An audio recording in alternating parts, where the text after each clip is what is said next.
Aziz qadrdonlar, oxirgi hodisalardan keyin ba'zi mulohazali fikrlarni sizlar bilan o'rtoqlashmoqchi bo'lyapman.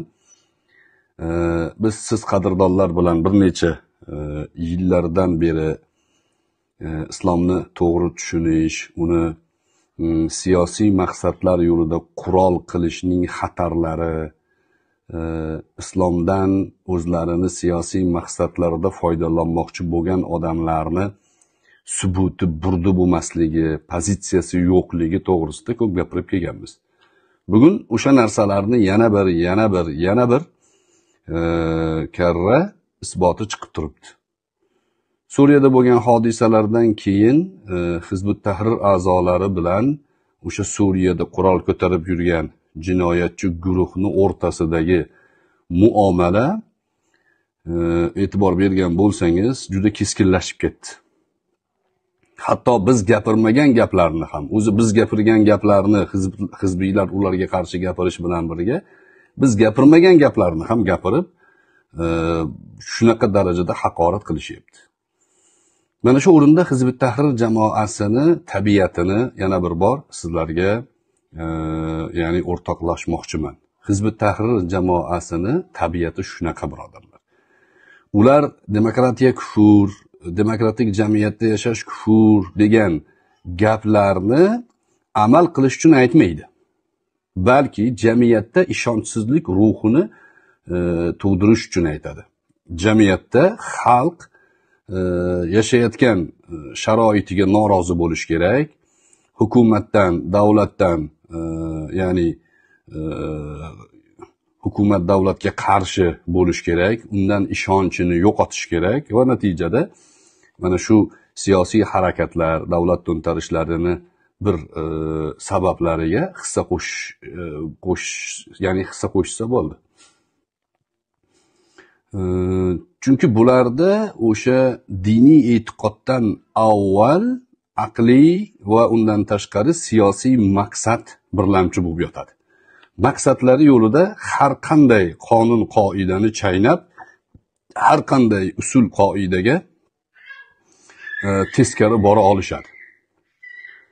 Hizbut Tahrir jamoasini hatto shar'iy mezonlarga ham qo'pol qilib aytganda tupurib qo'yganligini ko'rish mumkin. Mana biz ijtimoiy tarmoqlarda ularni ko'p chiqishlarini, bugungi kunda ya'ni aktiv bo'lib qolganligini, Telegram guruhlarda choyxona degan bir guruh bor edi. U choyxona ham 4 ga 5 ga bo'linib ketdi shekilli. Undan keyin Usportalmi degan yana bir guruhlarni ochib olishgan. Shu joyda bular targ'ibotlarini davom ettirayotganini ko'rishimiz mumkin. Bular bu targ'ibotlarida o'sha avvalgi aytgan gaplarini teskarisini, oldin ha degan narsalarni bugun yo'q, oldin isbot qilgan narsalarni bugun inkor qilishyapti. Va Hizbut Tahrirning tabiati mana shu. Ular yuqorida aytganimdek, shariatga ham, shar'iy qoidalarga ham bo'ysunmaydi, agar maqsadlariga xizmat qilmasa. Nimaga unda shariat xalifa deyishadi? O'z maqsadlarini amalga oshirish uchun shu formulalardan, mana shu jumlalardan foydalanishadi xolos. Mahmud Abdulmo'min degan o'sha Polshada bugun siyosiy boshpana olgan yoki olish harakatda bo'lgan bolani tarixini ko'rganmiz. Men bilan bo'lgan bahslarni ko'rgansizlar. Shayx Muhammad Sodiq Muhammad Yusuf rahimahulloh haqlarida kurayda turmaydigan tuhmatlarni tarqatgan. Ya'ni shariat mahkamasiga chaqirilsa javob bera olmaydigan gaplarni tarqatgan. Keyin men uni ro'barosiga chiqib so'raganman. Xo'p, shayx haqlarida shunaqa deyapsiz. Shariat bo'yicha payg'ambar alayhissalatu vassalom al-bayyinatu alal mudda'i deganlar. Da'vo qilgan dalil keltiradi. Dalilingiz bormi desam, bor degan. 100 emas, 150% isbotim bor degan. U 150% isbot 1% ham chiqqani yo'q.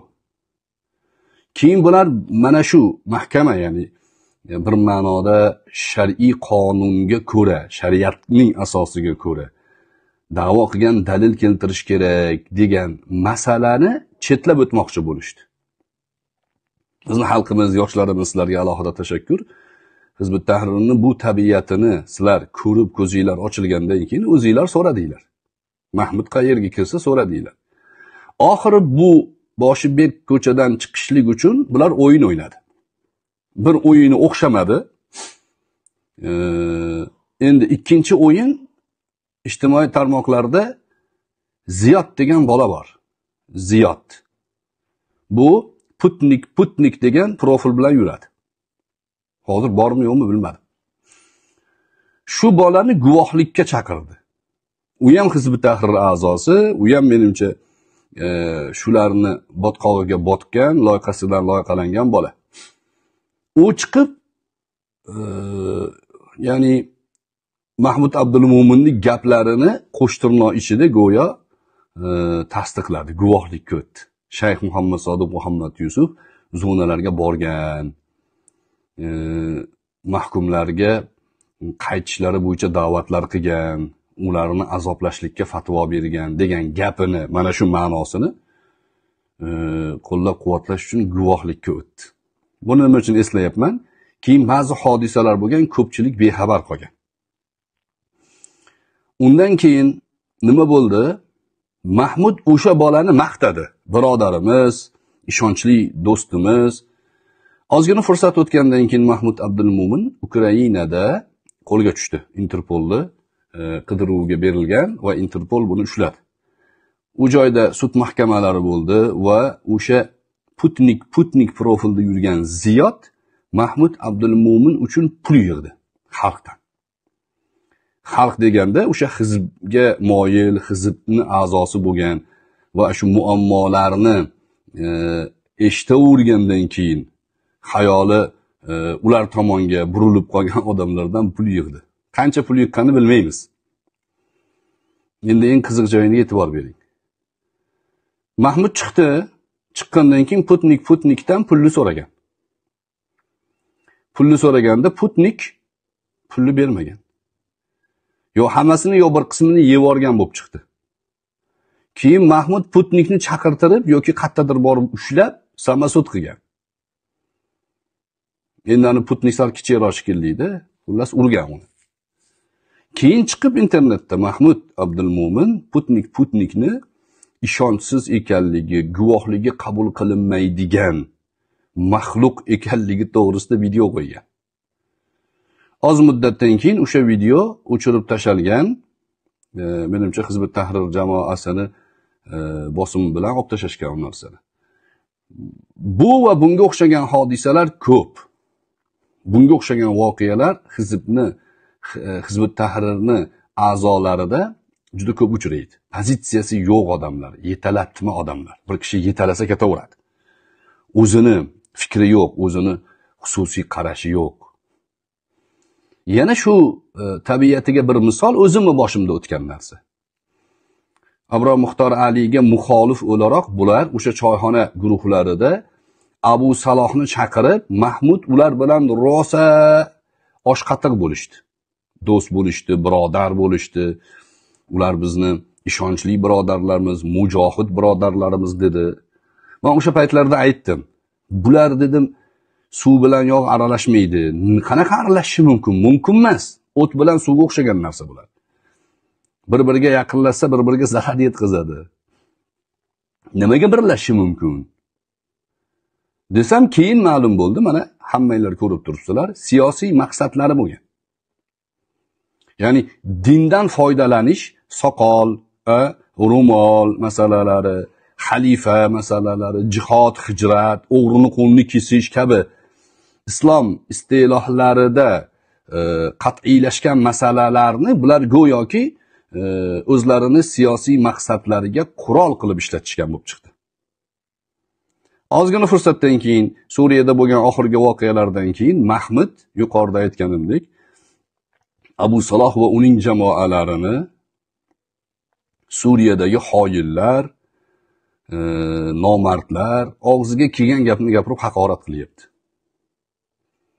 Mana shu bularning tabiati do'stlar. Bir paytlar opoq-chopoq edi, oshqatiq edi, juda yaqin edi bular menga qarshi. Ya'ni men deganda do'stlar, bu yerda meni shaxsim nazarda tutilmayapti.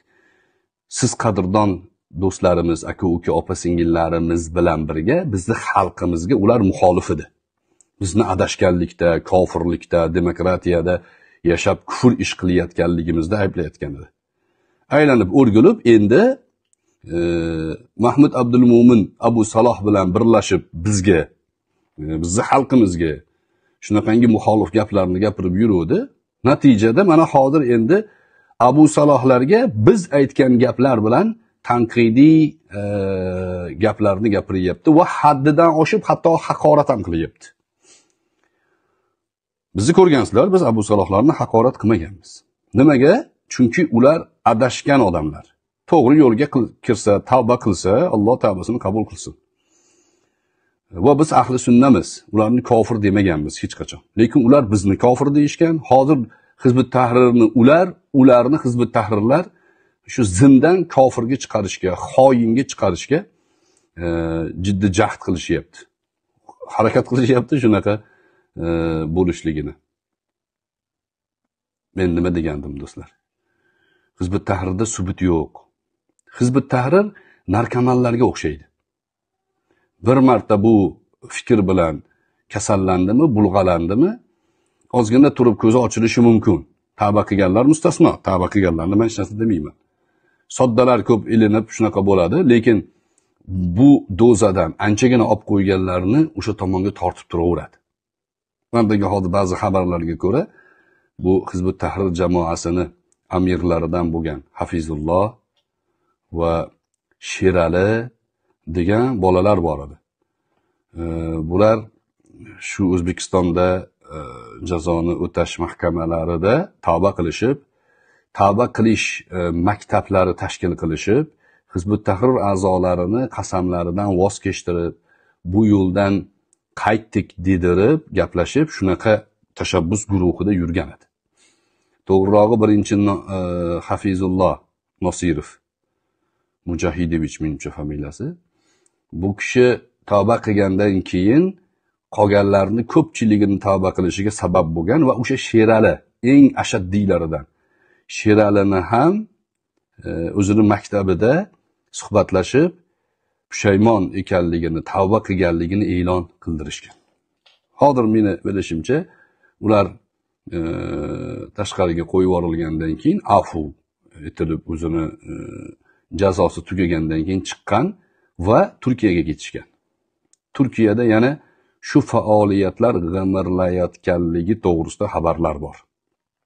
Turkiyadagi do'stlarimiz, o'sha tomonda dini diyonati, halol rizq kasbi bilan yurgan do'stlarimizni xabarlariga ko'ra, ularning atrofida ham bizning shogirdlarimiz ko'p do'stlar, birodarlar. Bular yana shu masalalarni ya'ni lomkasida yurganga o'xshayapti degan gaplar bor. Shuning uchun men buni sizlarni ogohlantirish uchun bir video qilib qo'yay dedim. Ko'zimizni ochamiz do'stlar. Hizbut Tahrir xato tanlov. Bir xatoga bir inson qayta tushaverishligi to'g'ri emas. Musulmonning tabiatiga yarashmaydi. Payg'ambar alayhissalatu vassalom mo'min bir chuqurdan 2 marta chaqilmaydi deganlar. Bir chuqurga qo'lingizni tiqdingiz, ilon bor ekan, chaqib oldi. Tuzaldingizda yana borib shu chuqurga qo'lingizni tiqishingiz ahmoqlik bo'ladi. Mo'minning sifati emas bu. Hizbut Tahrirni menga tashkil bo'lganidan shu kungacha musulmonlar uchun nima manfaat keltirganini isbotlab beradigan biror dona mard a'zosi bormi? Chiqsin. Gaplashaylik, nima xizmat qildinglar islom ummatiga? Nima qurib berdinglar? Nima maktab, madrasa tashkil qilib berdinglar? Qanaqa olim chiqardinglar? Nima jamiyatga foydali bir kashfiyot taqdim qildinglar? Savolga javob yo'q. Paydo bo'lganidan shu kunga qadar biror cho'pni bir joydan ikkinchi joyga olmagan Hizbut Tahrir. Lekin zarar berish masalasida dushman zarar bera olmaydigan ishlarni qilishgan. Dushman bera olmaydi bu zararni. Yoshlarimizni shularga aralashganlarini, oilalari parokanda, hayotlari qorayib ketdi. Bular o'sha tavba qilganlari sal o'zini o'nglab, jamiyatga aralashib, shu xalqning ichida xalq ularni qo'llab-quvvatlab sal o'ziga kelyapti-da, lekin u dozasi oshib ketganlari yana chiqqandan keyin yana kallasi aynib, yana shularga qo'shilib, yana qamalib ketyapti. jamiyatga foyda keltiradigan biror ish qilmasdan turib yana oilaga, jamiyatga, mahallaga, xalqqa zarar yetkazishyapti. Bu zararga tushib qolmaslik uchun siz azizlarni ogohlantiryapman. Bu zararga tushib qolganlarni tavba qilishlari uchun ularga xitob qilyapman. Xalqimiz bu Hizbut Tahrir jamoasining bu razolatlariga mubtalo bo'lib qolishidan ehtiyot bo'lishimiz kerak. Ogohlangan bo'lsangiz, boshqalarni ham ogohlantiring. Sizlar bilan Abror Muxtor Ali bo'ldi. Bundan keyingi suhbatlarimizda yana ko'rishguncha salomat bo'linglar. Assalomu alaykum va rahmatullohi va barakatuh.